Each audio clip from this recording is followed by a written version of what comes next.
త్రియేక దేవుని ఘనమైన నామానికి వందనాలు. ఈ పునరుత్థాన దిన ఆరాధనకు కూడా వచ్చిన మీ అందరికీ కూడా ప్రభువు పేరిట శుభాలు తెలియజేస్తున్నాను. క్రీస్తు నేడు లేచెను, క్రీస్తు నేడు లేచెను, క్రీస్తు నేడు లేచెను. పునరుత్థానుడైనటువంటి ప్రభు యొక్క ఘనమైన నామంలో మీ అందరికీ కూడా శుభాలు తెలియజేస్తున్నాను. ఈరోజు యొక్క ప్రాముఖ్యత మీ అందరికీ తెలిసినటువంటిదే. ప్రపంచమంతా కూడా ఒక ప్రాముఖ్యమైనటువంటి దినాన్ని దినం జరుపుకుంటూ ఉంది. క్రీస్తు ప్రభు వారి యొక్క పుట్టుక కంటే క్రీస్తు ప్రభు వారి యొక్క పునరుత్థానాన్ని ఘనముగా జరుపుకునేటువంటి చాలా దేశాలు ఉన్నాయి. చాలా సంఘాలు కూడా ఈ పునరుత్థాన దినాన్ని ఒక ప్రత్యేకత కలిగినటువంటి దినముగా చూస్తూ మానవులమైనటువంటి మనందరి కొరకు ఇచ్చినటువంటి రక్షణ, ఇది లోకములో ఇంకా ఏ ఇతరులు సాధించలేనటువంటి ఒక గొప్పదైనటువంటి కార్యాన్ని ప్రభు అయినటువంటి యేసు క్రీస్తు వారు చేసి చూపించినటువంటి విధము. ఆయనను శుక్రవారం దినాన్ని అనేకమైనటువంటి హింసలకు గురి చేసి మరణానికి అప్పగించినటువంటి వారు అక్కడ ఉన్నటువంటి మరి రాజులు కానివ్వండి, యాజకులు కానివ్వండి, ఖాళీ సమాధిని చూసి భీతిగొన్నారట, భయపడిపోయారు. ఈయన ఎక్కడికి వెళ్ళిపోయాడు ఏంటని చెప్పేసి ఆయన గురించి వెతికినటువంటి వారు ఉన్నారు. ప్రియమైనటువంటి దేవుని బిడ్డలుగా ఆయన చెప్పినటువంటి మాట, నేను 3వ దినమున తిరిగి లేస్తానని చెప్పినటువంటి మాట ఆయన పూర్తి చేశారు. ఈ నాటి నుండి 40 దినాలు అనేక మందికి కనబడి తనను ప్రత్యక్షపరుచుకున్నటువంటి సందర్భాలు బైబిల్ గ్రంథంలో మనకున్నాయి. దేవుని యందు విశ్వాసం ఉంచుతూ ఉన్నాము. దేవుడు మనకు ఒక నిరీక్షణ ఇచ్చాడు. ఆయన ఉండే చోటులో మనము కూడా ఉండేలాగున మరలా వచ్చి మనల్ని తీసుకుని వెళ్తానని.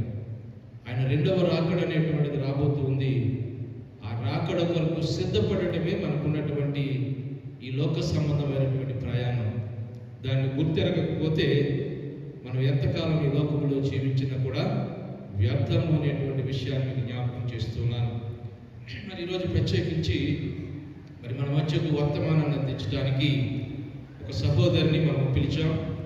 మరి ఆ సహోదరి పేరు సుజాత. మరి తాటిపాక హై స్కూల్ నందు రికార్డ్ అసిస్టెంట్గా పనిచేస్తున్నారు. దాదాపు 10 సంవత్సరాల నుంచి మరి ఆ పనిలో దేవుడిని నమ్మకంగా ఉంటూ మరి దేవుడిని గణపరిచేటువంటి బిడ్డను దేవుడు ఇచ్చినందుకు దేవుడికి వందనాలు చెల్లిస్తూ ఉన్నాను.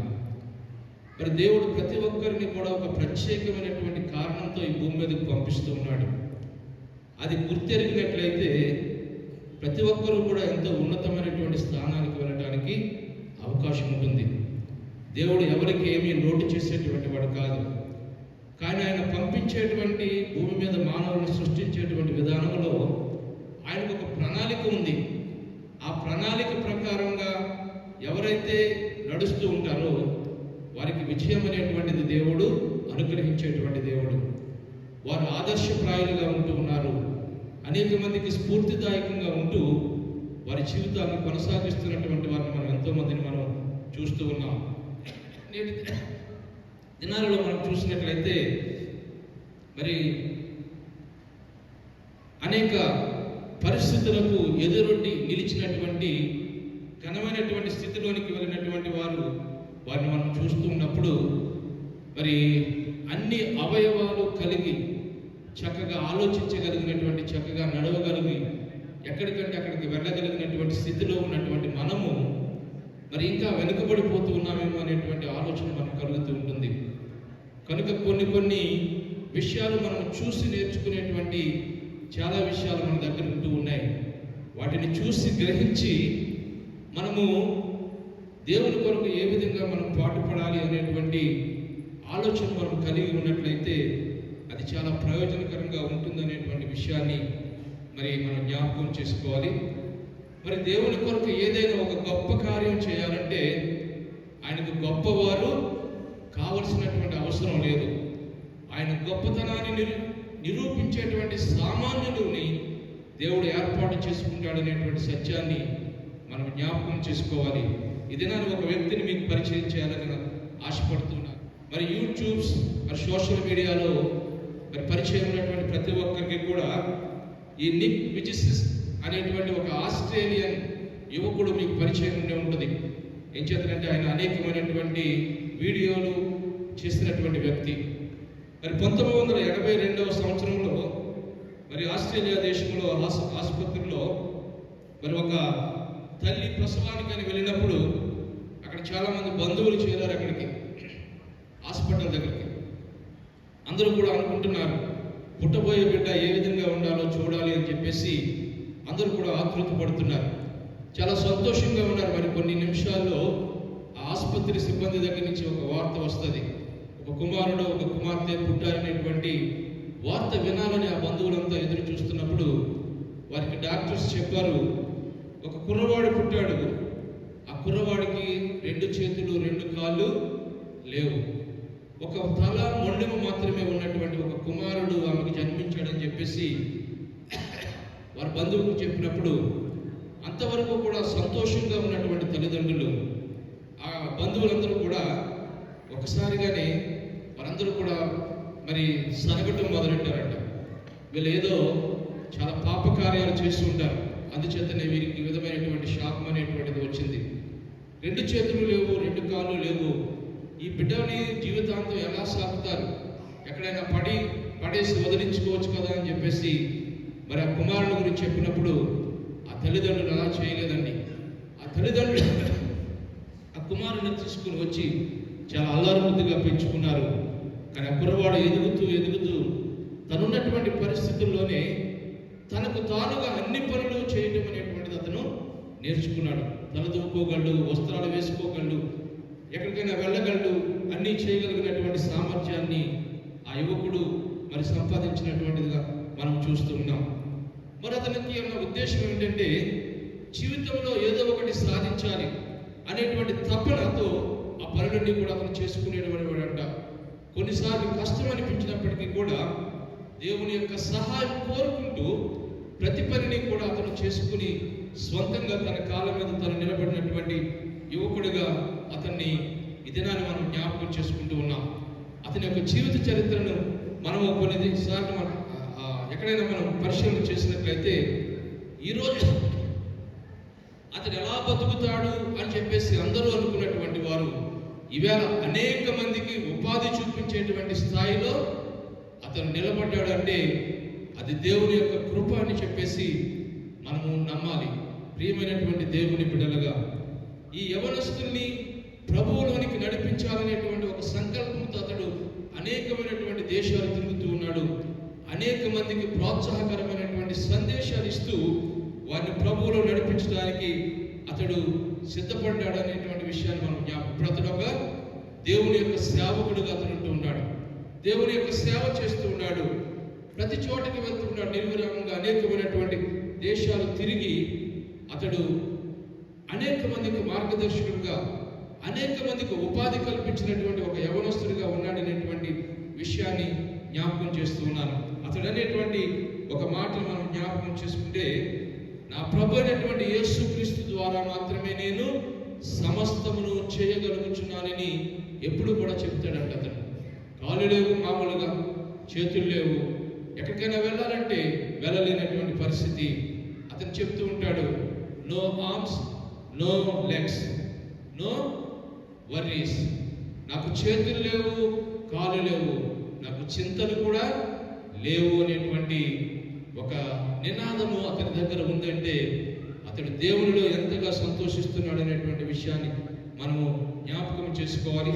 అతనికి వివాహమైంది, బిడ్డలు కూడా కలిగారు, వారందరూ కూడా దేవుని యొక్క పరిచర్యలో ఉన్నారని చెప్పడానికి నేను సంతోషిస్తూ, మరి ప్రత్యేకించి ఈ భూమి మీదకి పంపబడినటువంటి ప్రతి ఒక్కరికి కూడా ఒక కారణం అనేటువంటిది ఉంది ఈ జన్మకి. దాన్ని పూర్తి చేసుకోవాలి, కష్టపడాలి. మరి మనకు అనుకూలమైనటువంటి పరిస్థితులే కాదు, అననుకూలమైనటువంటి పరిస్థితులు, ప్రతికూల పరిస్థితులు ఏమున్నప్పటికీ కూడా దాన్ని తట్టుకొని నిలబడగలిగినటువంటి ఆ శక్తి మనకు దేవుడు అనుగ్రహిస్తూ ఉన్నాడు. దేవుని ద్వారా మాత్రమే మన విజయాన్ని మనం సాధించగలం. నిక్కన్న మాటనే మనం కూడా ఒకసారి చెబుదాం, నా ప్రభువైన యేసుక్రీస్తు ద్వారా మాత్రమే నేను సమస్తమును చేయగలుగుతున్నారు. మన జీవితాల్లో కూడా మన సొంతంగా మనం ఏమీ చేయలేమండి. ఆయన ఆజ్ఞ ఇస్తేనే ఏదైనా కూడా మనం చేయగలమనేటువంటి ఆ విశ్వాసంలోకి మనం వెళ్దాం. మరి దినము సహోదరి మన మధ్యన ఉన్నారు. మరి ఆమె ద్వారా మంచి వర్తమానమే కాదు, ఆమె మంచి గాయని కూడా, చక్కగా పాటలు రాయగలిగినటువంటి కవి, మంచి ఆలోచనలు కూడా దేవుడు మరి ఆమెకిస్తూ ఉన్నాడు. తను రాస్తుంది పాట, తనే మరి పాడేటువంటి ఆ యొక్క తలాంతులు దేవుడు ఆమెకు అనుగ్రహించాడు.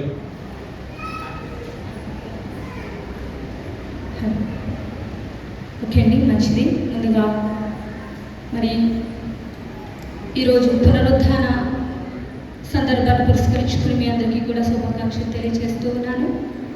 అందరికీ కూడా హ్యాపీ ఈస్టర్.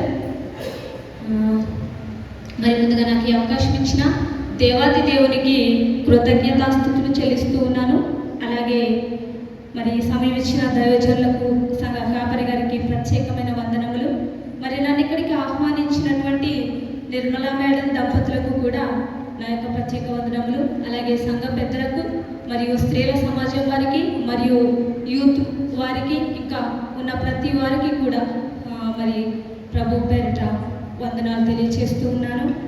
మరి ఒక చిన్న ప్రార్థన చేసుకుందామండి. పరిశుద్ధుడైన దేవా, మీకు వందనాలు, స్తోత్రాలయ.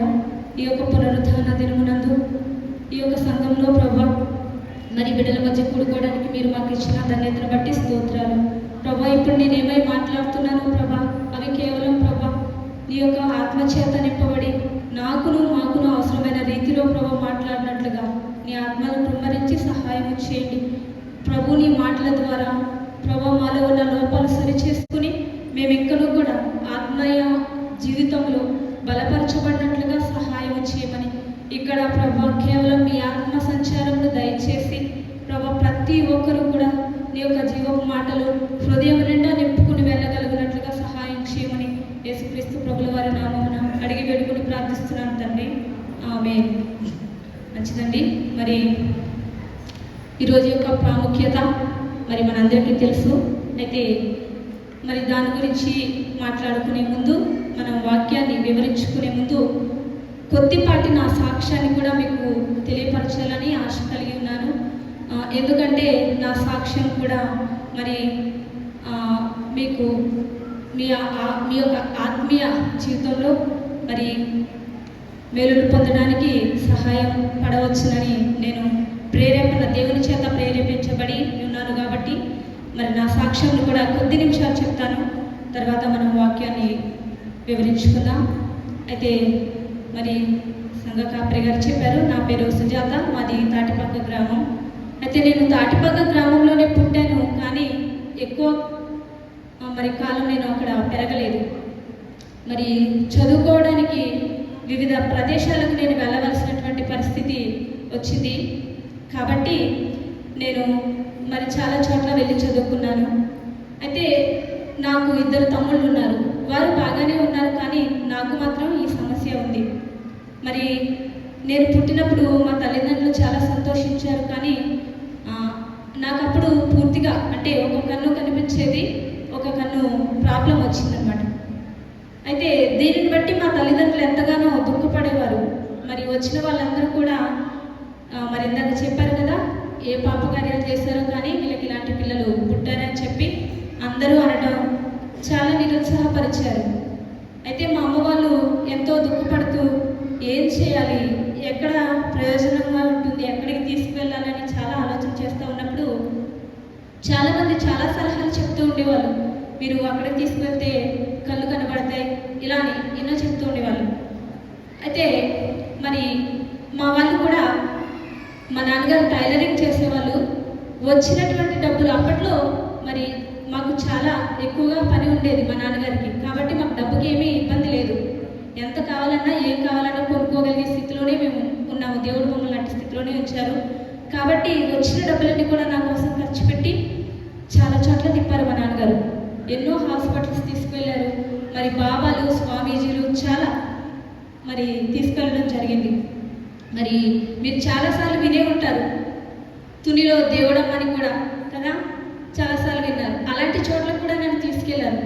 అయితే మరి మా తల్లిదండ్రులు అప్పటికి దేవుణ్ణి ఎరిగినటువంటి వాళ్ళు కాబట్టి ఎక్కడో ఒక చోట్లే మా పిల్లలకు చూపు వస్తే చాలు అనే ఉద్దేశం కలిగి వారు తీసుకెళ్ళడం జరిగింది. కానీ స్వస్థపరచుకోవడం నేనే అని దేవుడు స్వయంగా చెప్పారు. ఆయన తప్ప ఎవరు కూడా స్వస్థతనివ్వలేరు. కాకపోతే మనుషులైన వాళ్ళు ఏం చేస్తూ ఉంటామంటే ఏదో ఆతృత, ఎక్కడికో వెళ్తే స్వస్థత చేస్తుందేమో అని మనకున్న సమయాన్ని, డబ్బుని వృధా చేసుకుంటాం తప్ప ప్రయోజనం ఏమీ ఉండదు. అదే మరి దేవుణ్ణి ఆశ్రయిస్తే నిజంగా దేవుని సంకల్పం మన పట్ల ఉంటే ఖచ్చితంగా ఆయన చూపిస్తారు. కానీ ఆయన దృష్టిలో నేను ఏ విధంగా ఉండి ఆయన సేవకు ఉపయోగపడాలని ఆయన సంకల్పమై ఉన్నదేమో తెలియదు. అందుచేత నాకు ఎక్కడ తీసుకువెళ్ళినా సరే చూపు రాలేదు. అయితే చాలా రోజుల వరకు, అంటే దాదాపు నా డిగ్రీ వరకు కూడా నాకు కొంచెం కనబడుతూ ఉండేది. అంటే ఒకరి హెల్ప్ లేకుండా నేను నడవగలిగేదాన్ని. అంటే మెల్లమెల్లగా చూపు తగ్గిపోతూ వచ్చిందను. అయితే ఈ విధమైన స్థితిలో నేను ఉంటున్నప్పుడు మరి మా అమ్మగారు కూడా కొన్ని రోజులు కందాలపాలెం చర్చ్ దగ్గరికి నన్ను తీసుకువెళ్ళేవాళ్ళు. తర్వాత మా ఊర్లోనే ఒక చర్చి ఉన్నప్పుడు పాస్టర్ గారు వాళ్ళ అమ్మాయి కూడా నన్ను వాళ్ళ చర్చికి తీసుకెళ్తూ ఉండేవాళ్ళు. అలా మరి కొనసాగుతూ ఉంది నా జీవితం. నాకు దాదాపు ఒక 5 సంవత్సరాలు వచ్చేటప్పటికి ఎక్కడ తీసుకెళ్ళినా ప్రయోజనం లేదు. ఏం చేయాలని చెప్పి మా నాన్నగారు వాళ్ళు చాలా దిగులు పడుతూ ఉన్న క్రమంలో మరి ఇంటి దగ్గర ఉన్న ఒక ఆవిడ చెప్పింది, మీ పాపకి చూపు రాకపోయినా పర్వాలేదు కానీ ఇటువంటి వాళ్ళ కోసం ప్రత్యేకంగా ఒక స్కూల్ ఉంది మండపేట అనేటువంటి ఊరిలో, మీరు అక్కడికి తీసుకువెళ్తే వాళ్ళు బాగా అన్నీ నేర్పిస్తారు, చదువుకుంటారు, వీళ్ళకి మంచి జాబులు వస్తాయి. నేను అక్కడ పని చేసి వచ్చాను కొన్ని రోజులు, మీరు వస్తానంటే కనుక నేను మిమ్మల్ని అక్కడ తీసుకెళ్తానని చెప్పి ఆవిడ అనడం జరిగింది. అయితే మా నాన్నగారు ఏం చేశారంటే మరి వెళ్ళి అక్కడికి చూసి వచ్చారు.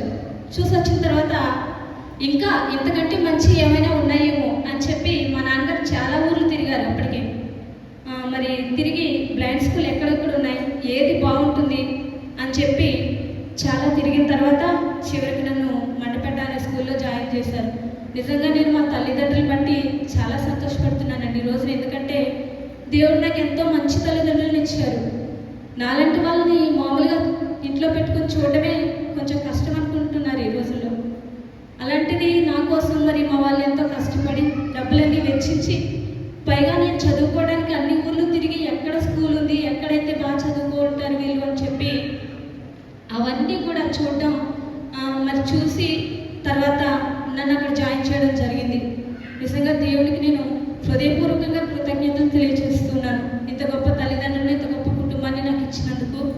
మరి ఈ రోజున ఎంతమంది మీ పిల్లల కోసం శ్రద్ధ తీసుకుంటున్నారో ఆలోచించాలి. ఎందుకంటే మరి ఆడపిల్లలంటే చదువు ఎందుకులే అని చెప్పి ఎక్కువ మంది ఇంట్లోనే కూర్చోబెట్టే వాళ్ళు ఉన్నారు. ఎందుకంటే బయటకు వెళ్తే ఏ ప్రమాదం వచ్చి పడుతుందో తెలియదు అని. కానీ నన్నైతే మా వాళ్ళు చదివించడానికి చాలా శ్రద్ధ తీసుకుంటూ ఉన్నారు. అలా నేను మండపేటలో ఉన్నప్పుడు మరి మిషనరీ స్కూల్లో నేను జాయిన్ అవ్వడం నా అదృష్టం అనుకుంటాను. దేవుడు నాకు ముందుగానే ఏర్పాటు చేసి ఉన్నారేమో. కాబట్టి ఆ వ్యక్తిని పంపించి ఆ స్కూల్లో జాయిన్ చేసే విధంగా దేవుని ప్రణాళిక నా మీద ఉంది. సో నేను అక్కడ జాయిన్ అయిన తర్వాత మరి మిషనరీ స్కూల్లో ప్రతిరోజు కూడా మాకు ప్రేయర్ ఉండేది. చక్కగా మార్నింగే 4కి లేవాలి. అక్కడ అన్ని కండిషన్ అనమాట, రూల్ ఎలా, ఒక క్రమశిక్షణ అనమాట. ప్రతిదీ టైం టు టైం చేయాలి. ఏది చేసినా దానికి ముందు ప్రార్థన ఉండాలి. ప్రార్థన లేకపోతే అసలు ఏ పని చేయరు అక్కడ. అటువంటి స్కూల్లో నన్ను చేర్పించడం జరిగింది. నిజంగా దాన్ని బట్టి ఈరోజు నేను ఈ స్థితిలో ఉన్నాను. ఎందుకంటే మరి దేవుడు అంటే ఎవరో నేను పూర్తిగా తెలుసుకోగలిగాను. అక్కడే నాకు మరి దేవుని గురించిన పూర్తి అనుభవం, తర్వాత పూర్తిగా నా జీవితాన్ని నేను దేవునికి సమర్పించుకోవటం, ఇవన్నీ కూడా ఆ స్కూల్ ద్వారానే నేను చేయగలిగాను.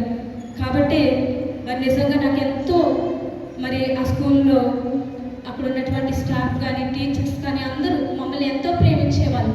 ఎందుకంటే ఆ స్కూల్లో ప్రారంభించినటువంటి వాళ్ళు కూడా ఇద్దరు బ్లైండ్సే, ఆ మేడం ఇంకా సార్ కూడా. కాబట్టి వాళ్ళు మమ్మల్ని చాలా శ్రద్ధగా చూసుకునేవాళ్ళు ప్రతి విషయంలో కూడా. సో రోజు ప్రార్థన, పొద్దుట లేవగానే ప్రార్థన, తర్వాత స్టడీ, ఇలా మరి మాకు రోజు ఉండేది. అయితే మాకు బైబిల్ వాక్యాలు, కంఠత వాక్యాలు నేర్పించేవాళ్ళు. దాదాపుగా ఇప్పుడు నాకు 30కి పైగా కంఠత కీర్తనలు వచ్చు. మరి మీ పిల్లలకి ఎన్ని కీర్తనలు మీరు నేర్పిస్తున్నారో, ఎన్ని వాక్యాలు నేర్పిస్తున్నారో తెలియదు, కానీ వాక్యాలు నేర్పించగలిగితే అవి మన జీవితాలనే మారుస్తాయి. ఎందుకంటే మనం పిల్లలకి ఏమి ఇచ్చినా ఇవ్వకపోయినా డిసిప్లిన్ నేర్పించాలి. తర్వాత మరి దేవుని అందులో భయం చిన్నప్పటి నుంచే ఉంటే పెద్ద ఎదిగిన తర్వాత కూడా వాళ్ళు తొలగిపోరు. మేము చిన్నప్పుడే నేర్చుకున్నాం కాబట్టి ఇప్పుడు మాకు అవి చాలా ఉపయోగపడుతున్నాయి. మరి అలా మేము ప్రతిరోజు కూడా కంటతో వాక్యాలు, కీర్తనలు మాకు నేర్పుతూ ఉండేవారు. ఒకవేళ మేము సరిగ్గా నేర్చుకోలేదనుకోండి, మాకు పనిష్మెంట్లు ఉండేవి. చదువులో చదవకపోయినా పనిష్మెంట్ ఉండేది, అలాగే వాక్యాలు నేర్చుకోకపోయినా మాకు పనిష్మెంట్లు ఉండేవి. వట్టి పనిష్మెంట్లు ఏం కాదు, కొంచెం ఎక్కువగానే ఉండేవి. ఒకరోజు నడిపించినారా అనే పాట ఎంతమందికి తెలుసు అంటే అందరూ తెలుసుంటారు కదా. ఆ పాట మేము నేర్చుకోలేదని, అంటే ఆ పాట నేర్చుకోమని చెప్పారు. మేము పల్లవి ఒకటే నేర్చుకుని వదిలేసాం. ఇది ఎప్పుడు జరిగింది? నా 2nd క్లాస్లో జరిగింది. 2nd క్లాస్లో సాధారణంగా పిల్లలు ఎక్కువ ఆడుకుంటూ ఉంటారు కదా, దాన్ని బట్టి మేము నేర్చుకోలేదన్నమాట. నేను ఇంకా కొద్దిమంది నేర్చుకోకపోతే మా యొక్క ప్రిన్సిపల్ సార్ ఏం చేస్తారంటే, ఈ పాట మీరు నేర్చుకోకపోతే ఈ పూట మీరు వడ్డన్నం తినాలి, కర్రీ లేకుండా, ఏం లేకుండా. చూడండి ఎటువంటి పనిష్మెంట్లు ఉండేవంటే, ఈ విధంగా మాకు పనిష్మెంట్లు ఇచ్చేవారు. ఎందుకనంటే మరి తప్పకుండా మనం శ్రద్ధ కలిగి ఉండాలంటే చిన్న చిన్నగా మనల్ని దండించడం తప్పదు. అయితే ఆ భయానికి మేము ఏం చేస్తామంటే వెంటనే కూర్చొని ఆ పాట పూర్తిగా మేము నేర్చుకుని మరి అక్కడ పాడినప్పుడు మరి మా యొక్క ప్రిన్సిపల్ ఎంతో సంతోషించారు. ఈ పని ముందే చేస్తుంటే మీకు పనిష్మెంట్ తప్పేది కదా అని మందలించి, అలా ప్రతిదానికి కూడా మమ్మల్ని అంత క్రమశిక్షణలో పెంచారు. కాబట్టి మనం క్రమశిక్షణ చాలా ఇంపార్టెంట్. మరి తల్లిదండ్రులుగా మీ పిల్లలకు కూడా మీరు మంచి క్రమశిక్షణ, ముఖ్యంగా దేవుని విషయంలో మాత్రం ఎంతగా మనం క్రమశిక్షణలో పిల్లల్ని పెంచగలుగుతామో మరి అంతా వాళ్ళు ఎదుగుతారు. అయితే మనం చాలాసార్లు మా పిల్లలు గొప్పవాళ్ళు అయిపోవాలి, ప్రార్థనా పరులు అయిపోవాలి, పెద్ద పెద్ద సింగర్లు అవ్వాలి అనుకుంటాం. కానీ మన ఇంట్లో మన కుటుంబ ప్రార్థనలో పిల్లలు పాట పాడితే వెనక నుంచి మనకు పాడతాం, వాళ్ళకి అవకాశం ఇవ్వం. వాళ్ళు వాక్యం చదువుతుంటే వాళ్ళు తప్పు చదివారనుకోండి, నువ్వు మళ్ళీ చదువు, తప్పు చదివామని చెప్పం. ఇలా కాదని మనమే చదివేస్తూ ఉంటాం. చాలామంది చేసే మిస్టేక్ ఇది. అంటే ఇక్కడ ఈ సంఘానికి నేను ఇదే మొదటిసారి రావడం కాబట్టి ఇక్కడ ఏ విధంగా ఉంటుందో నాకు తెలీదు.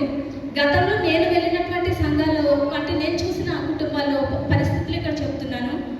సో ఆ విధంగా చేస్తారు. మరి వాళ్ళు ఎప్పుడు నేర్చుకుంటారు? మీరు నేర్పించడానికే కదా. మరి వాళ్ళకి అవకాశం ఇవ్వాలి. మీరే వాళ్ళకి అవకాశం ఇవ్వకపోతే బయట వాళ్ళకి ఎలా ఇస్తారు వాళ్ళకి అవకాశాలు? కాబట్టి పిల్లలు గొప్ప వాళ్ళు అయిపోవాలని ప్రార్థన చేయడం కాదు, కానీ వారికి సరైనటువంటి అవకాశాలు మీరే మీ కుటుంబ ప్రార్థనలోనే కల్పించండి. అప్పుడు నిజంగానే మీరు ఊహించినంత గొప్ప వాళ్ళు అవుతారు మీ పిల్లలు. అలా నేను మా హాస్టల్లో వాళ్ళు మాకు అలా నేర్పించారు. ఆ అనుభవాలే నేను ఇక్కడ చెప్తున్నాను, కానీ నేను సొంతగా ఏమీ చెప్పడం లేదు. నేను నేర్చుకున్న ఎక్స్పీరియన్సే ఇక్కడ మీకు చెప్తున్నాను.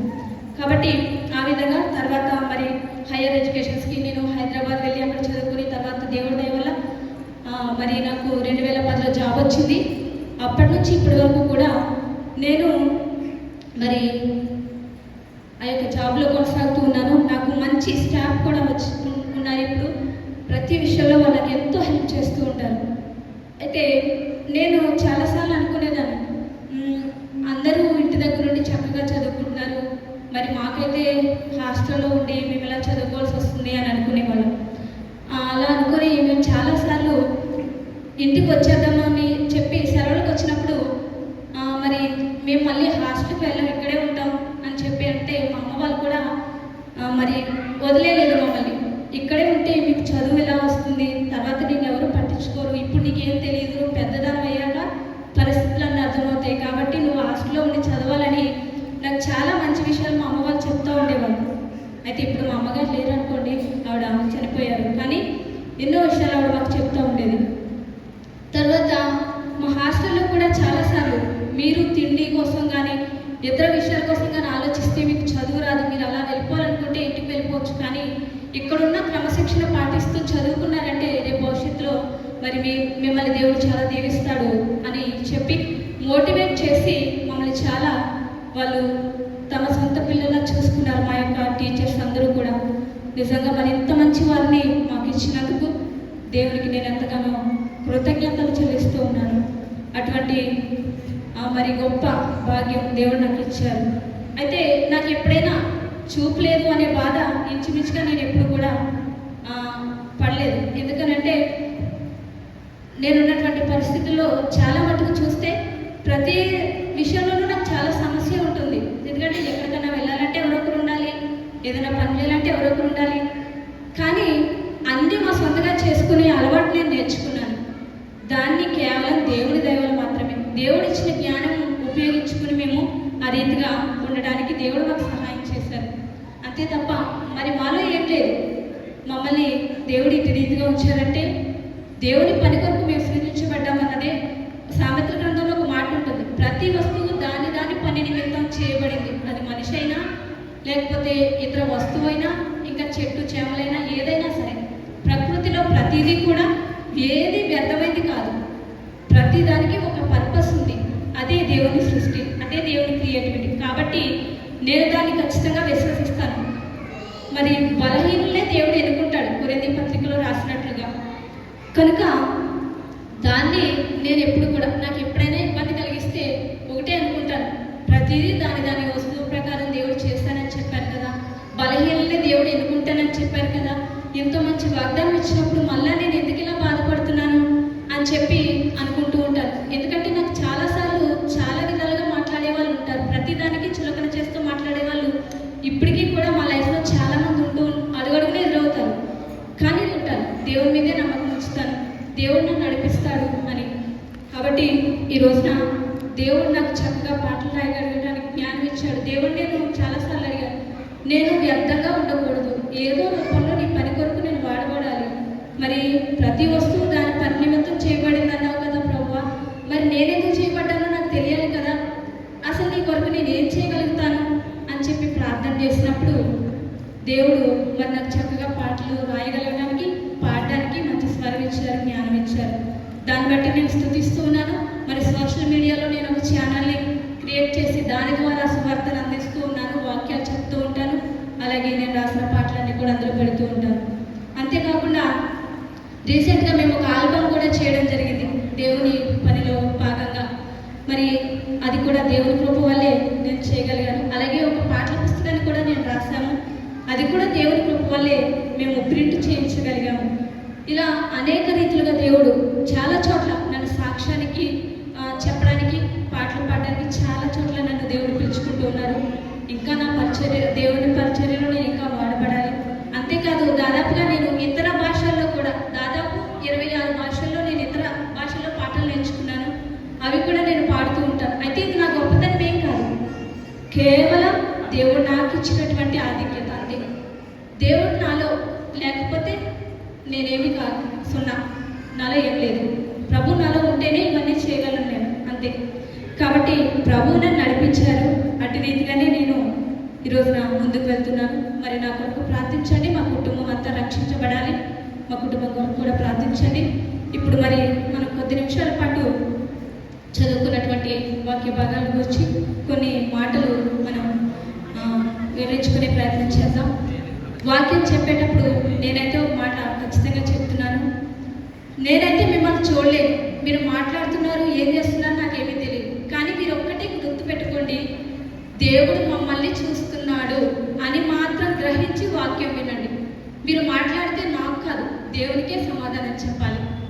ఎందుకంటే దేవుడు మిమ్మల్ని చూస్తున్నాడు. ఇప్పటి వరకు నా సాక్ష్యం మాత్రం అయిపోయింది. ఇప్పుడు జీవము కలిగిన దేవుని మాటలోకి మనం వచ్చాము. కనుక శ్రద్ధ పెట్టి మీ హృదయాలు తెరవండి, మీ కన్నులు తెరిచి దేవుని మాటలు వినండి. మరి వినడం వల్ల మనకి ఎంతో ప్రయోజనం. కాబట్టి నన్ను బట్టి కాదు, ఎందుకంటే నిలబడుతున్న వాళ్ళు ఎవరైనా మాట్లాడేది దేవుడే. కనుక దేవుడు మిమ్మల్ని చూస్తున్నాడు, గమనిస్తున్నాడని మాత్రం శ్రద్ధ పెట్టి వింటారని తెలియజేస్తూ, మరి ఈ రోజున పునరుద్ధాన దినం ఎంతోమంది మరి ఈ రోజున ఈ యొక్క పునరుద్ధాన దినాన్ని మనం జరుపుకుంటూ ఉన్నాం. చాలామంది క్రిస్టియన్స్ చాలా ఎక్కువ ఇంపార్టెన్స్తో జరుపుతూ ఉంటారు. క్రిస్మస్ చూడండి, అందరూ జరుపుతారు కదా, క్రిస్మస్ అంటే అందరూ జరుపుకుంటారు. కానీ ఈస్టర్ పండుగ కేవలం మనం మాత్రమే జరుపుకుంటాం. అయితే ఈ యొక్క ఈస్టర్కి చాలా ప్రాముఖ్యత ఉంది పునరుద్ధాన దినానికి. ఎందుకనంటే యేసుప్రభు పుట్టడం మంచిదే, ఆయన శిలువలో మరణించడం వల్ల కూడా మరి ఉపయోగం ఏమీ లేదు. ఎందుకని మరణించిన వాడు తిరిగి లేవకపోతే ఈ రోజున ఎవరు కూడా ఆయన దేవుడిగా పూజించరు, నమ్మరు. ఎందుకనంటే చాలామంది దేవుళ్ళు అనబడినటువంటి వారు చాలా మరి గొప్ప గొప్ప కార్యాలు, గొప్ప గొప్ప బోధలు చేశారు, కానీ చనిపోయారు, వారు తిరిగి లేవలేదు. మరి ఎంతోమంది ఛాలెంజ్ చేశారు, మేము మళ్ళా తిరిగి లెగుస్తాము అని చెప్పి, కానీ ఇప్పటి వరకు అలా జరిగిన దాఖలాలు ఎక్కడా కూడా లేవు. కాబట్టే మనం విశ్వసిస్తున్నాం ఏమనంటే ఆయన తిరిగి లేచారు, పునరుద్ధానుడయ్యారు. కనుకనే మనం నమ్మడానికి ఇది రుజువుగా ఉంది, ఒక ఆధారంగా ఉంది. అయితే ఇంకా కొంతమంది మూర్ఖులు దీన్ని నమ్మడానికి ఏమాత్రం కూడా ఇష్టపడకుండా సందేహిస్తూ ఉంటారు. ఒకవేళ మీ ప్రభుని మరి ఆయన శిలువలో శ్రోతకు పడిపోయారు, ఇలాంటి కోమాలకు వెళ్ళిపోయారని ఎన్నెన్నో రకరకాలైనటువంటివి సృష్టించి క్రైస్తవ్యం మీద అంటే దేవుని మీద ఒక అపనింద వేయాలని చాలామంది ప్రయత్నాలు చేశారు. కానీ మన దేవుడు సజీవం కలిగిన దేవుడు, ఆయన జీవం కలిగిన దేవుడు. కాబట్టి అలాగే మరి మరణము అలాగే జీవము సమస్తము ఆయన స్వాధీనంలో ఉన్నాయి. కాబట్టి ఆయన మరణించగలడు, తిరిగి లేవగలిగినటువంటి శక్తివంతుడైన ఆయనే చెప్పారు, నా ప్రాణం పెట్టడానికి నాకు అధికారం ఉంది, తిరిగి మళ్ళీ దాన్ని పొందడానికి కూడా నాకు అధికారం ఉందని చెప్పి అలా చెప్పిన వాళ్ళు ఎవరూ లేరు ఇప్పటి వరకు. అయితే మరి అప్పటి కాలంలో కూడా చాలామంది ఆయన తిరిగి లేవకూడదని చాలా ప్రయత్నాలు చేశారు కదా, సమాధిని భద్రం చేసి సెక్యూరిటీ పెట్టారు. దేవుడికి ఏమైనా సెక్యూరిటీ అడ్డం వస్తుందా? అడ్డం వస్తుందా చెప్పండి? రాదు కదా. ఎందుకంటే దేవుడే సర్వశక్తిమంతుడు అయినప్పుడు మరి ఈ సెక్యూరిటీ ఆయన ఏం చేస్తుంది? ఇంతవరకు ప్రపంచంలో సెక్యూరిటీ పెట్టిన సమాధి ఏదీ లేదు, దేవుని సమాధి ఒక్కటే తప్ప. అయితే చూడండి, మరి ఆ యొక్క సెక్యూరిటీ అంతా కూడా ఏమీ పనిచేయలేదు దేవుని యొక్క శక్తి ముందు. ఇప్పుడు చెప్పండి, మనం ఎంత శక్తివంతుడైన దేవుని ఆరాధిస్తున్నాం కదా. కాబట్టి మనం గట్టిగా హల్లెలూయా చెప్పాలి, చాలా గట్టిగా చెప్పాలి, మంచిది. ఎందుకంటే ఎంత శక్తివంతుడైన దేవుని కలిగి కూడా మనం చాలాసార్లు ఏం చేస్తామంటే చాలా దిగులుతో, చాలా భయంతో ఉంటాం. ఇప్పుడు చూశారు కదా, చదువుకున్నటువంటి స్వార్థ భాగంలో వాళ్ళు ఎంతో కలవరంతో కృంగిపోతూ దేవుని వెతుకుతా ఉన్నారు. వాళ్ళు అక్కడ స్త్రీలు వెతికారు మొదటిసారిగా. ఈ యొక్క మరి సువార్తల్లో 4 రాశారు, 4 కూడా చిన్న చిన్న వ్యత్యాసాలతో రాశారు, కానీ అదే విషయాన్ని పొందుపరిచారు. అక్కడ ఏముందంటే మొదట స్త్రీలు వచ్చారు, వచ్చి ఆయన వెతకడం మొదలుపెట్టారు. ఆయన ఇక్కడ లేడు, లెగిచి మరి సజీవుడయ్యాడని చెప్పినా సరే వాళ్ళు ఇంకా ఆ యొక్క డెడ్ బాడీ కోసమే వెతుకుతా ఉన్నారు. దూతలు చెప్పినప్పటికీ కూడా వాళ్ళు అక్కడ ఏం చేస్తున్నారంటే ఆ బాడీని వెతుకుతూనే ఉన్నారు వాళ్ళు. చూడండి, మనం అవివేకం ఎలా పనిచేస్తుందంటే మన కళ్ళ ముందు నిజం ఉన్నా కూడా ఒక్కొక్కసారి గ్రహించలేము. అటువంటి రీతిలో మనం ఉంటూ ఉంటాం. కాబట్టి దేవుడు మరి అక్కడ వాళ్ళకు ప్రత్యక్షమై వాళ్ళ యొక్క కన్నులు తెరవాల్సిన పరిస్థితి వచ్చింది. మరి లూకాలో అంటాడు, ఆయన కన్నులు తెరిచినట్లుగా, వారి కన్నులు తెరవబడినట్లుగా మనం చూస్తాం. అయితే ఈ రీతిగా మరి మనం ఈ యొక్క పునరుత్థానం గురించి మనం ఆలోచన చేసినట్లయితే ప్రతి సంవత్సరం మనం చేస్తాం, పండుగలా మనం చేస్తూ ఉంటాం అనుకోండి. పండుగ చేస్తే మనకు ప్రయోజనం ఏమీ లేదు. పునరుద్ధాన శక్తి మనం అనుభవించగలుగుతున్నామా? ఆలోచన చేయాలి. పునరుద్ధాన శక్తి మనలో లేకపోతే మనం సంవత్సరం కాదు, ఎన్ని సంవత్సరాలు అయిపోయినా ఉపయోగం లేదు. కాబట్టి మనం చాలా సమీపంలోకి వచ్చేసాం, దేవుని రాకడికి చాలా చాలా సమీపంలోకి వచ్చేసాం. కాబట్టి ఇప్పుడు మీరు ఇంకా పండుగ చేస్తున్నామనే భావంతో కాదు, కానీ మన పునరుద్ధానం యొక్క శక్తి మన జీవితంలోకి వచ్చేలాగా మనం దేవుణ్ణి అడగాలి. పునరుద్ధాన శక్తి అనుభవం మనకు కావాలి. ఎప్పుడైతే ఆ అనుభవం మనకు వస్తుందో అప్పుడు మనం పరలోక రాజ్యం వెళ్ళగలుగుతాం. లేకపోతే మనం పరలోక రాజ్యానికి వెళ్ళడానికి అర్హత ఉండదు మనకి. అసలు దేవుణ్ణి ఎందుకు నమ్ముతున్నాం మనం? పరలోక రాజ్యం వెళ్ళడానికా, లేకపోతే ఏదో అందరూ నమ్మారు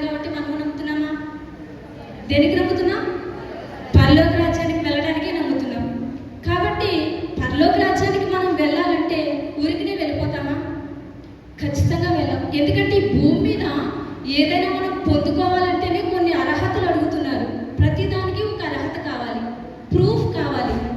మరి అలాంటిది పరలోకం వెళ్ళాలంటే అసలు మనకి ఎన్ని అర్హతలు ఉండాలి? కానీ దేవుడు అవి ఏమీ కోరట్లేదు, ఒక్కటే అని కోరుతున్నాడు.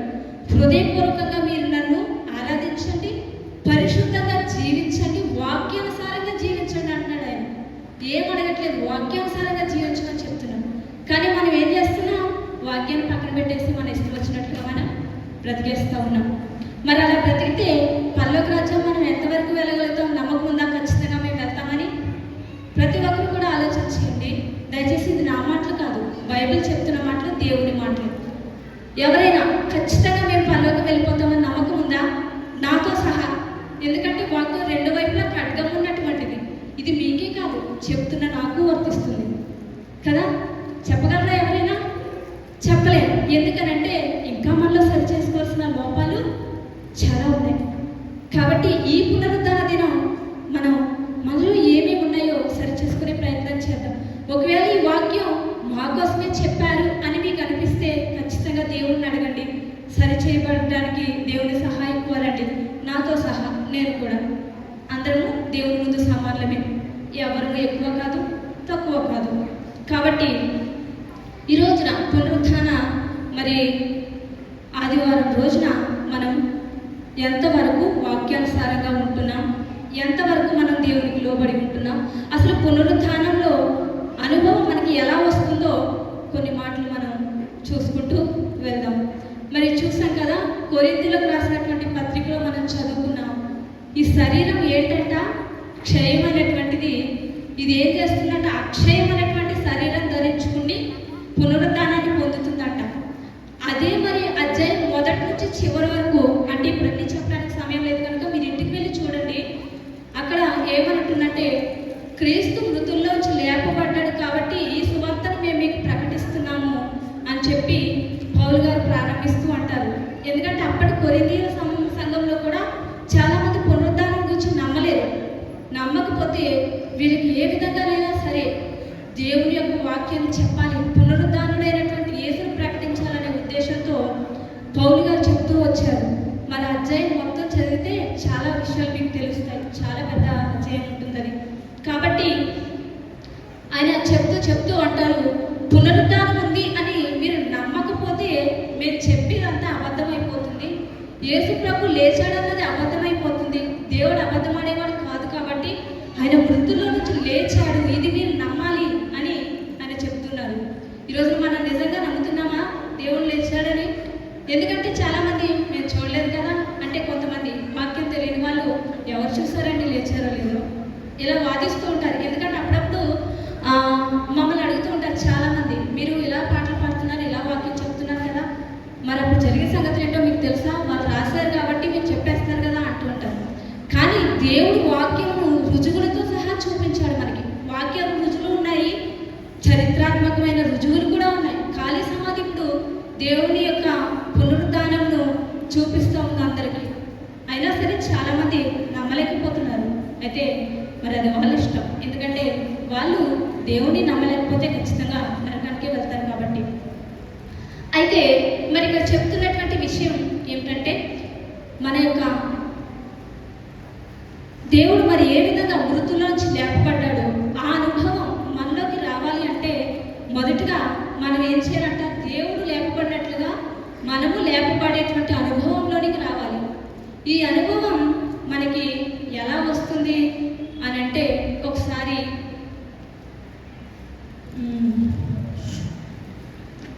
రోమీయులకు రాసిన పత్రిక 6:4 ఒకసారి చూడండి. రోమీయులకు రాసిన పత్రిక 6:4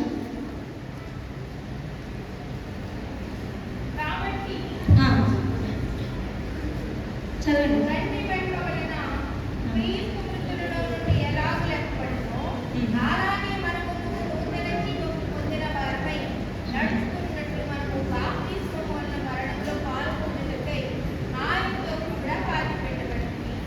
చూడండి, ఇక్కడ మనం ఎలా పునరుత్థాన అనుభవంలోనికి వస్తామంటే, క్రీస్తు ఎలాగైతే మృతి పొందారో అలా మన దేహం కూడా లోకపరమైన విషయాల్లో మృతి పొంది, అంటే ఈ లోకంలో మనకి చాలా ఉన్నాయి. ఈ లోకంలో ఉన్నదంతా శరీరాశలు, నేత్రాశలు, జీవోడము, ఇంకా ఎన్నెన్నో ఉన్నాయి కదా. నిర్జీవమైనటువంటి క్రియలతో కూడుకున్న ఈ శరీరం ఏదైతే ఉందో అది పూర్తిగా లోకపరంగా చనిపోవాలి. ఆత్మీయంగా క్రీస్తుల మరలా పునరుద్ధాన పరచబడాలి. ఎప్పుడైతే అలా పునరుద్ధాన పరచబడతామో అప్పుడు పునరుద్ధానం యొక్క శక్తి మనలోకి వస్తుంది. ఆ శక్తి మనలోకి వచ్చినప్పుడు మనం ఏం చేస్తామంటే ప్రతి చిన్నదానికి భయపడం, ప్రతి చిన్నదానికి దిగులు పడం. ఎందుకంటే మరణాన్ని గెలిచినటువంటి దేవుని శక్తి మనలో వచ్చిందంటే ఇక మనం దేనికి భయపడాల్సిన పని ఉంది? దేవుడు మరణాన్ని జయించినప్పుడు మనకి జయం ఇవ్వడా? మన సమస్యల మీద జయాన్ని మనకు అనుగ్రహించడా దేవుడు? చెప్పండి, అనుగ్రహించడా? ఖచ్చితంగా ఇస్తాడు. కానీ మనం చేసిన పొరపాటు ఏంటంటే నమ్మం. అదే మనం చేస్తున్న పొరపాటు, మనం విశ్వాసం ఉంచట్లేదు. అదే మరి కొరింథీ పత్రిక 15:19 అంటాడు, మీకు విశ్వాసం లేకపోతే మీరు దౌర్భాగ్యులైపోతారు. ఏ విషయంలో? దేవుడు పునరుద్ధానుడు అయ్యాడు అనే విషయంలో మీరు నమ్మకపోతే, మీరు విశ్వాసంలో లేకపోతే మీరు లోకంలో ఉన్న వారి కంటే దౌర్భాగ్యులు. అంటే చూడండి, నేను మిమ్మల్ని అంటలేదు ఈ మాట, దేవుడు వాక్యమే చెప్తుంది. కావాలంటే మీరు మొదటి కొరింథీ 15:19 చూడవచ్చు. ఆ విధంగా మరి చూసారా, విశ్వాసం మనం నమ్మకం చెప్పతేనంట దౌర్భాగ్యం అంట. అంటే దేవుడు ఎంత ఖచ్చితంగా చెప్తున్నారు, పునరుద్ధానం ఉంది, మనం నమ్మాలి. నమ్మినప్పుడు దాని శక్తి మనం అనుభవిస్తాం. ఆ శక్తిని మనం అనుభవించినప్పుడు మనలో ఒక నూతనమైన జీవం వస్తుంది. ఇదే వచ్చిన రోమపత్రిక 6:4 మనం చదివాం కదా. నూతన జీవం మనకి ఎలా వస్తుందంటే పునరుద్ధానం నమ్మి మనము మన శరీరాల్లో చనిపోయి మరలా బాప్తిస్మం ద్వారా క్రీస్తులోనికి మనం పునరుద్ధానం అయినప్పుడు, అంటే ఆత్మీయంగా మనం బ్రతికినప్పుడు మనలో నూతన జీవం వస్తుందన్నమాట. ఈ యొక్క నూతన జీవం మనల్ని ఎక్కడికి తీసుకువెళ్తుంది? పరలోకానికి తీసుకువెళ్తుంది. ఈ నూతన జీవమే మనకి పరలోకానికి నడిపించేదిగా ఉంది. కాబట్టి మనం ఏం చేయాలంటే మన శరీర క్రియలన్నింటినీ కూడా విడిచిపెట్టేసి పూర్తిగా మనం మరి లోకపరంగా చనిపోయిన వారమై ఉండాలి. క్రీస్తుతో కూడా మనం లేపబడినటువంటి వారముగా ఉండాలి. ఎప్పుడైతే అలా ఉంటామో అప్పుడు మనకి దేవుడు ఇచ్చేటువంటి గొప్ప ఆధిక్యత ఏంటో 1 పేతురు 1:3 చూడండి.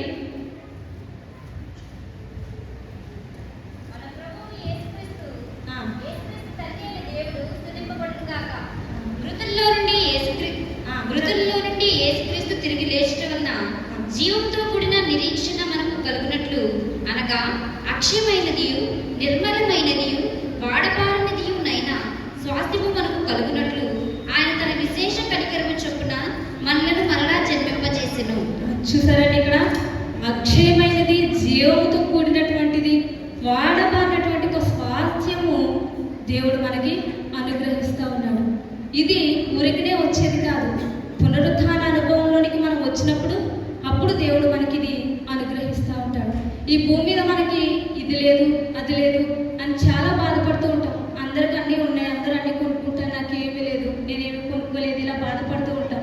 అసలు దేని గురించి మనం బాధపడవలసిన పనే లేదు, దేని గురించి మనం చింతపడవలసిన పనేమీ లేదు. ఎందుకనగా దేవుడు మనకి స్వాస్థ్యాన్ని ఇచ్చాడు. ఇక్కడ కాదు, పరలోకంలో. ఇక్కడ ఉన్నదంతా ఒకరోజు నశించిపోతుంది, కానీ పరలోకంలో ఉన్నది ఎప్పటికీ శాశ్వతంగా ఉండిపోతుంది. అది వాడబారదు, క్షయమైనది కాదు, అది అక్షయమైనది, ఇంకా నిర్మలమైనది. అంటే చాలా పవిత్రమైనటువంటి స్వాస్థ్యం అన్నమాట అది. కాబట్టి అటువంటి స్వాస్థ్యాన్ని దేవుడు మనకి ఇస్తానంటున్నప్పుడు మనం ఇంకా ఎందుకు పునరుద్ధాన అనుభవంలోనికి రాలేకపోతున్నాం? ఇంకా వేటిని మనం విడిచిపెట్టలేకపోతున్నాం? ఆలోచన చేయండి దేవుని ప్రజలారా. ఎందుకంటే సమయం ఇంకా లేదు, చాలా సమీపంలోనికి వచ్చాం మనం. ప్రభువు రాకడ చాలా అతి సమీపంగా ఉంది. ఎన్నో మరి సూచనలు జరిగిపోతూ ఉన్నాయి. కాబట్టి మనం ఇంకా ఏమైతే మనం విడిచిపెట్టవలసి ఉందో మనం ఈ యొక్క శరీరం నుంచి వాటన్నింటినీ జ్ఞాపకం చేసుకోండి. దేవుని బయలుపరచమని అడగండి, దేవుడు బయలుపరుస్తాడు. వాటిని విడిచిపెట్టండి. పునరుద్ధాన శక్తిలోనికి మీరు వస్తే కనుక ఖచ్చితంగా మరి మనం నూతన జీవాన్ని పొందుకుంటాం. పరలోక రాజ్యానికి వెళ్ళడానికి మనకి దేవుడు మంచిగా అవకాశం ఇస్తూ ఉన్నారు. మరి ఎంతోమంది ఎన్నో నీతి క్రియలు చేసి పరలోకి వెళ్ళిపోతాం అనుకుంటారు. చాలామంది చాలా భక్తి, మన విశ్వాసం, మన నిరీక్షణ మాత్రమే పరలోకానికి మనల్ని నడిపిస్తాయి. వీటిని ఎప్పుడూ కూడా మనం విడిచిపెట్టకూడదు. మన భక్తిని విడిచిపెట్టకూడదు, మన నిరీక్షణ విడిచిపెట్టకూడదు, మన యొక్క విశ్వాసాన్ని కూడా విడిచిపెట్టకూడదు. చూడండి, శిష్యులు అప్పటిదాకా యేసు ప్రభుతోనే ఉన్నారు, ఎన్నో అద్భుతాలు చూశారు కదా. చూసినప్పటికీ ఆయన పట్టుకోగానే అందరూ ఎక్కడ వాళ్ళు అక్కడ చెదిరిపోయారు. అయ్యో, ఆయనకి ఎంత శిక్ష పడిందంటే ఇంకా మాకేం జరుగుతుందో అని భయపడి వెళ్ళిపోయి మరి ఒక గదిలో ఉండి వాళ్ళు మరి కూడుకుంటూ ఉన్నారు. అయితే మరి ఆయన పునరుద్ధరణైన తర్వాత మరలా ప్రభువు వారిని బలపరిచారు. ఆ తర్వాత గొప్ప పరిచర్య చేశారు వాళ్ళు. కానీ వాళ్ళలో ఉన్న భయం ఏం చేసింది? వాళ్ళలో ఉన్న నమ్మకాన్ని, విశ్వాసాన్ని అన్నింటినీ కూడా కూల్చివేసింది. అయ్యో, మాకేం జరిగిపోతుందో అని వాళ్ళు భయపడ్డారు. ఇంతవరకు మేము అనుకున్నాం మా రక్షకుడు మమ్మల్ని రక్షిస్తానికి, మాకేమీ ప్రాబ్లం లేదని అనుకున్నాం. అయితే ఆయనకి ఇంత శిక్ష వచ్చిందంటే ఈరోజు మాకేమవుతుందని భయపడడం వల్ల మరి వాళ్ళు అల్పవిశ్వాసులుగా ఉండిపోయారు. కానీ దేవుని ఆత్మ వాళ్ళలోకి వచ్చి బలపరిచిన తర్వాత, ఆయన వారి మధ్యకు వచ్చి సమాధానం అనుగ్రహించిన తర్వాత వారు చాలా గొప్పగా హతసాక్షిగా అయ్యి ప్రతి వాళ్ళు కూడా మరి సర్వలోకానికి ప్రభు చెప్పినట్టుగానే సువార్తను వాళ్ళు తీసుకొని వచ్చారు. అదే సువార్త ఆయన శిష్యుడైన తోమ మన దేశానికి తీసుకురాబట్టి ఈరోజు మనం కూడా దేవుడు తెలుసుకోగలిగాం. లేకపోతే మనకి ఈ భాగ్యం ఉండకపోయేది. కనుక మరి మనం విశ్వాసాన్ని, నమ్మకాన్ని, నిరీక్షణను, భక్తిని ఎప్పుడు కూడా మరి విడిచిపెట్టకుండా ఉండాలని మరి నేను ప్రేమతో మీకు తెలియచేస్తా ఉన్నాను. అయితే మనం దేవుని విషయంలో మాత్రం దేనికి కూడా భయపడకుండా మనం ఏదైతే కలిగి ఉన్నామో అది ఇతరులకు కూడా చెప్పేవారుగా మనం ఉండాలి. చూసారా, ఇప్పుడు స్త్రీలు కూడా వాళ్ళు ఏదైతే దేవుని ద్వారా విన్నారో అది వెళ్ళి అందరికీ చెప్పారు కదా. పునరుద్ధాన దినం రోజున మనం కూడా ప్రతి ఒక్కరము మరి మనకి తెలిసినటువంటి వారికి దేవుని సువార్తను అందించాలి. ఎందుకంటే ఇంకా చాలామంది రక్షణ లేని వారు ఉన్నారు. యోధ పత్రికలో ఒక మాట, అగ్నిలో నుంచి లాగినట్టుగా కొందరినైనా మనం రక్షించాలంట. అంటే ఇంకా ఎంతోమంది ఉన్నారు, మన చుట్టూనే ఉన్నారు చాలామంది. కానీ వారికి భాగ్యం లేదు. ఒకవేళ చెప్పినా వినడం లేదని అన్నారనుకోండి, వాళ్ళ గురించి మీరు ప్రార్థన చేయండి, అంతే, దేవుడు వాళ్ళని మారుస్తాడు. కాబట్టి మనము ఈ శుభవర్తమానం ఏదైతే దూత వాళ్ళకి చెప్పారో మహదానందంతో వెళ్ళి వాళ్ళ శిష్యులకు తెలిపారు. అలా ఆ ప్రాంతం అంతటా కూడా యేసు ప్రభు లేచారనే వార్త మరి ప్రచురమైపోయింది. ఈ రోజున మనం కూడా మనం మాత్రమే నమ్ముకుంటే సరిపోదు, మన పక్క వాళ్ళని కూడా నడిపించగలగాలి. ఎందుకంటే దేవుడు ఆ బాధ్యత మన మీద పెట్టాడు. అది మనం చేయకపోతే రేపు మనల్ని లెక్క అడుగుతాడు దేవుడు. ఎంతమందికి నువ్వు నా మాటలు చెప్పావు, ఎంతమంది కోసం నువ్వు నా ప్రార్థన చేశావు. పోనీ దేవుని మాటలు మనం చెప్పే పరిస్థితి అందరికీ ఉండకపోవచ్చు, అందరూ చెప్పలేకపోవచ్చు, కానీ ప్రార్థన అయితే అందరూ చేయగలరు కదా. కాబట్టి అడుగుతారు దేవుడు, ఎంతమంది కోసం, మారు మనసు కోసం నేను ప్రార్థన చేస్తావు. కాబట్టి ఈ రోజు నుంచి మీరు ఆత్మల భారం కలిగి మరి మారు మనసు లేని వారందరి కోసం ప్రార్థన చేయడం కూడా అలవాటు చేసుకోండి, పునరుద్ధాన దినం నుంచి కూడా.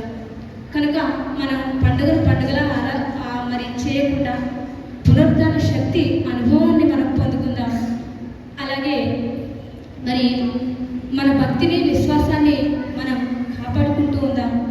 అలాగే మరి ప్రతి విషయంలో కూడా దేవుడు మనకి తోడుగా ఉన్నాడు. కాబట్టి మనకి ఇక ఏ విషయంలోనూ భయం లేదు. ఆయన మనకి నెమ్మదిని ఇస్తాడు, సమాధానాన్ని ఇస్తాడు అనే నిరీక్షణ మనం కలిగి ధైర్యంగా ఉందాం. పునరుద్ధానం ఆ శక్తి ఉన్న వాళ్ళకి ధైర్యం వస్తుంది, ఎక్కడ లేనంత ధైర్యం. శిష్యులకు కూడా చూడండి, మరి అపోస్తల కార్యంలో అంటారు వాళ్ళు, మీరికి నామమున ఎప్పుడు ప్రకటించొద్దు దేవుడిని. అంటే మేము మీకు భయపడటం న్యాయమా, దేవునికి భయపడటం న్యాయమా చెప్పండి. దేవుడు మాకు ఇచ్చాడు బాధ్యత, మేము దేవుడికి భయపడతామని ఎంత ధైర్యంగా చెప్పారు. ఒకప్పుడు వీళ్ళంత పిరిగివాళ్ళు, ప్రభువును వదిలేసి వెళ్ళిపోయినటువంటి వాళ్ళు. కానీ వాళ్ళ ధైర్యాన్ని పొందుకున్నారు, పరిశుద్ధాత్మను వాళ్ళు పొందుకున్నారు. కాబట్టి మరి ఈ యొక్క పునరుద్ధాన దినం రోజున మనం కూడా ఏ విషయాల్లో మనం ఇంకా విడిచిపెట్టకుండా ఉన్నామో అవన్నింటినీ విడిచిపెట్టేసి పూర్తిగా మనం ప్రభువుకు మన యొక్క జీవితాన్ని అప్పగించుకుందాం. పండుగను ఒక ఆచారంగా కాక ఇది ఒక శక్తివంతమైనటువంటి కార్యంగా భావించి మనందరం కూడా ప్రభు పునరుద్ధాన శక్తి రీతిగా మరి మన జీవితాలు దేవుడికి అప్పగించుకుంటే దేవుడు మన జీవితాల్లో గొప్ప కార్యాలు చేస్తారు. వాళ్ళు చేసినటువంటి కార్యాల కంటే గొప్ప కార్యాలు మీ కొరకు చేస్తారని దేవుడు వాగ్దానం ఇచ్చారు కదా, ఆ విధంగా దేవుడు చేస్తాడు. మరి నేను చాలా సమయం ఎక్కువ తీసుకున్నట్లున్నాను కాబట్టి మరి సమయం ఇచ్చినందుకు మరొకసారి సంఘ కాపరి గారికి వందనాలు తెలియజేస్తూ, మరి ఓపికగా విన్నందుకు మీ అందరికీ కూడా వందనాలు తెలియజేస్తూ, మరొకసారి సమయం లేదు కనుక ఆలోచించండి.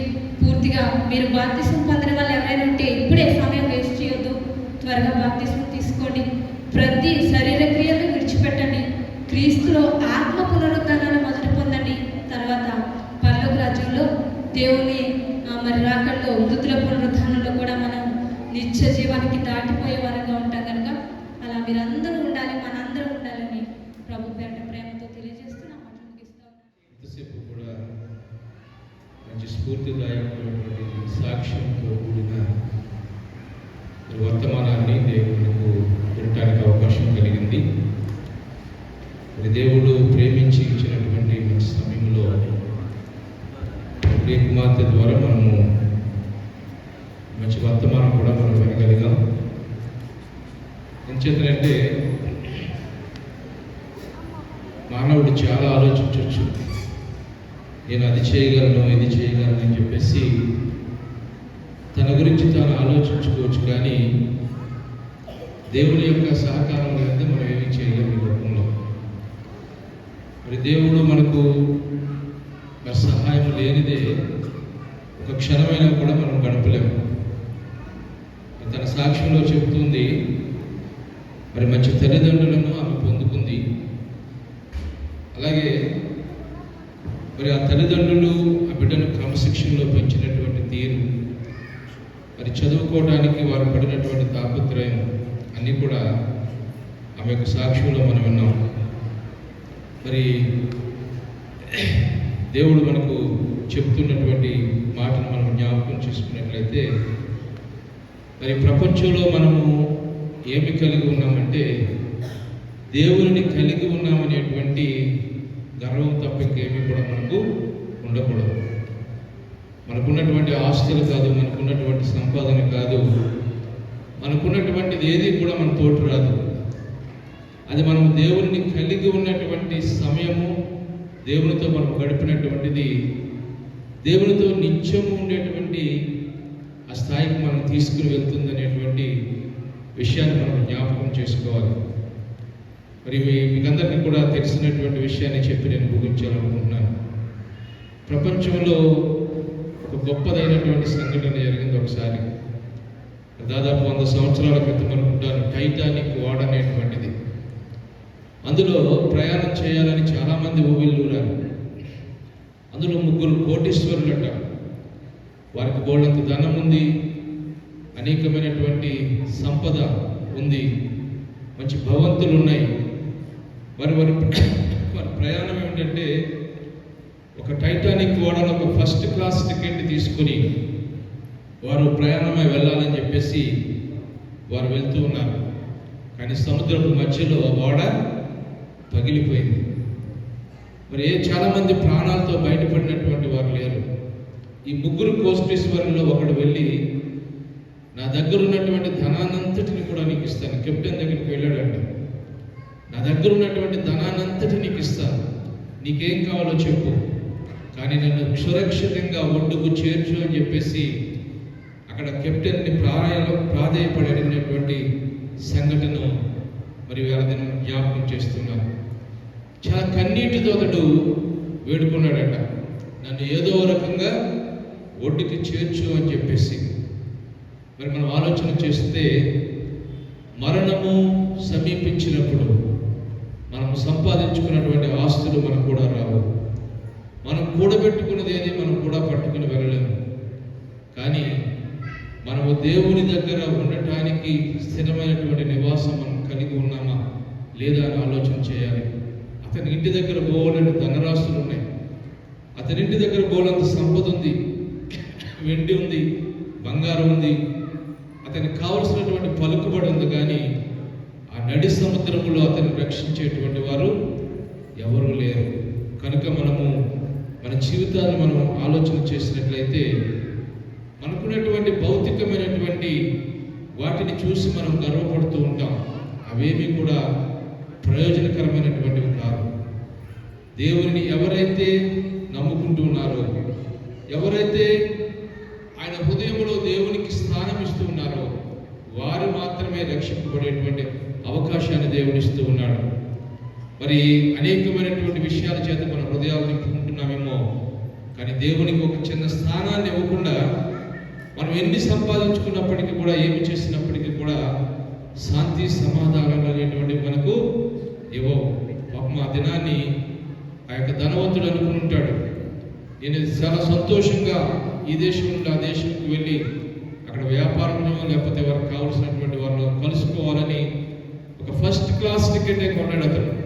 సకల సౌకర్యాలు ఉండేటువంటి ఒక ఓడలో అతను ప్రయాణం చేస్తున్నాడు. కానీ అతడు గమ్యము చేరలేకపోయినటువంటి వాడు. అందుకని సామెతలు 27వ అధ్యాయము 24వ వచనంలో చూసినట్లయితే, ధనము శాశ్వతము కాదు, కిరీటము తరతరములు ఉండునా అని చెప్పేసి ఒక సామెతను మరి అక్కడ మనం జ్ఞాపకం చేసుకుంటూ ఉన్నాం. కనుక మనము జీవించి ఉండగానే మనం రక్షణ పొందాలి. జీవించి ఉండగానే ఆ ప్రభు అయినటువంటి క్రీస్తుని మన సొంత రక్షకుడిగా అంగీకరించి ఆ నోటితో ఒప్పుకొని దేవుడు మృతులలో నుండి ఆయన లేపననేటువంటి ఆయన మనం విశ్వాసం ఉంచినట్లయితే మనం నిత్య జీవానికి వారసులం అవుతామనేటువంటి విషయాన్ని దేవుడు మనకు తెలియజేస్తూ ఉన్నాడు. మరొకసారి మన ఆహ్వానాన్ని మన్నించి మన సంఘానికి వచ్చి వర్తమానం తెలియజేస్తున్నటువంటి సుజాతకు సంఘము తరపున ప్రత్యేకమైనటువంటి వందనాలు తెలియజేస్తూ మరి సమయాన్ని ముగిస్తూ ఉన్నాను. సమస్త జ్ఞానమును భూమించిన దేవుని సమాధానం యేసుక్రీస్తు వలన మీ హృదయములకు మీ తలంపులకు కావాలి.